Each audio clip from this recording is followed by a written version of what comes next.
Ask doctor മിംസിന്റെ ഇന്നത്തെ എപ്പിസോഡിലേക്ക് എല്ലാ പ്രേക്ഷകർക്കും സ്വാഗതം.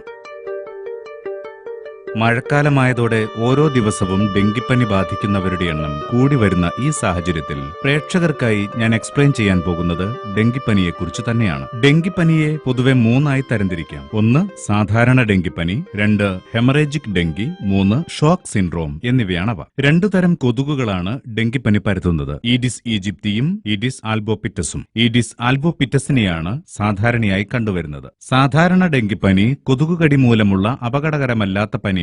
ഈ അവസ്ഥയിലുള്ളവരെ വീണ്ടും ഡെങ്കിപ്പനി പകർത്തുന്ന കൊതുകുകൾ കുത്തുമ്പോൾ മറ്റ് 2 വിഭാഗങ്ങളിലേക്ക് മാറുന്നു. കെട്ടിക്കിടക്കുന്ന വെള്ളത്തിൽ കാണുന്ന ഈഡിസ് ഈജിപ്തി എന്ന കൊതുക് പരത്തുന്ന ആൽബോ വൈറസ് ആണ് ഡെങ്കിപ്പനിക്ക് കാരണം. ആന്തരിക അവയവങ്ങളിൽ രക്തസ്രാവമുണ്ടെങ്കിൽ രോഗം ഗുരുതരമാവും. പക്ഷേ രക്തത്തിൽ പ്ലേറ്റ്ലെറ്റിന്റെയും ശ്വേതാണുക്കളുടെയും അളവ് കുറയുന്നു എന്നതുകൊണ്ട് മാത്രം ഭയക്കേണ്ടതില്ല. അത് ഈ രോഗത്തിന്റെ സ്വഭാവമാണ്. ശക്തമായ പനി, തലവേദന, കണ്ണുകൾക്ക് പിന്നിൽ വേദന, പേശികളിലും സന്ധികളിലും വേദന, തൊലിയിൽ ചുവന്ന തടിപ്പുകൾ, ഛർദി, ചുമ, ജലദോഷം, നടുവേദന എന്നിവയാണ് പൊതുവെയുള്ള ലക്ഷണങ്ങൾ. വിട്ടുമാറാത്ത വയറുവേദന, മൂക്കിൽ നിന്നും വായിൽ നിന്നും മോണയിൽ നിന്നും രക്തസ്രാവം, രക്തത്തോടു കൂടിയതോ ഇല്ലാതെയോ ഉള്ള ഛർദി, കറുത്ത നിറത്തിൽ മലം പോകൽ, അമിതമായ ദാഹം, നാഡിമിടിപ്പ് കുറയൽ, പിന്നെ ശ്വാസോച്ഛ്വാസത്തിന് ബുദ്ധിമുട്ട്, ചർമ്മം വിളറിയതും ഈർപ്പമേറിയതും ഒട്ടിപ്പിടിക്കുന്നതുമാകൽ, അസ്വസ്ഥത, ബോധക്ഷയം തുടങ്ങിയവ ഡെങ്കി ഹെമറാജിക് പനിയുടെ ലക്ഷണങ്ങളാണ്. കഴുത്തിലും കൈയുടെയും കാലിന്റെയും സന്ധിഭാഗത്തും മുഴകൾ,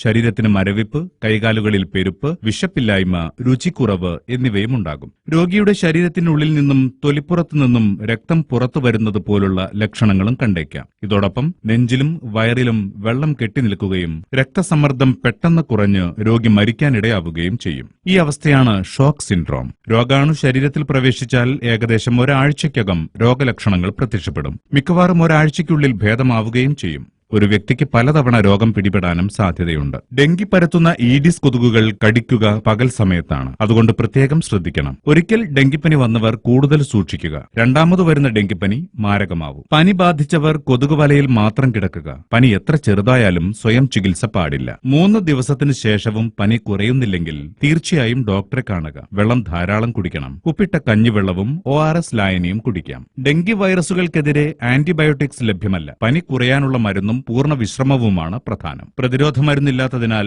രോഗം വരാതെ സൂക്ഷിക്കുക. ഹെമറേജിക് പനി, ഷോക്ക് സിൻഡ്രോം എന്നിവയ്ക്ക് കൂടുതൽ വിദഗ്ധ ചികിത്സ വേണം. രക്തസ്രാവം ഉണ്ടാകാൻ ഇടയുള്ളതുകൊണ്ട് രക്തം നൽകാൻ സൗകര്യമുള്ള ആശുപത്രികളിൽ എത്തിക്കുക. ഇതുപോലെ രോഗങ്ങളെക്കുറിച്ച് നിങ്ങളുടെ സംശയങ്ങൾ ഇമെയിലിലൂടെ ഞങ്ങളെ അറിയിക്കുക. അവർ ഇമെയിൽ ID ask@drmims.com. നാളെ വീണ്ടും കാണാം മറ്റൊരു എപ്പിസോഡുമായി. Thank you.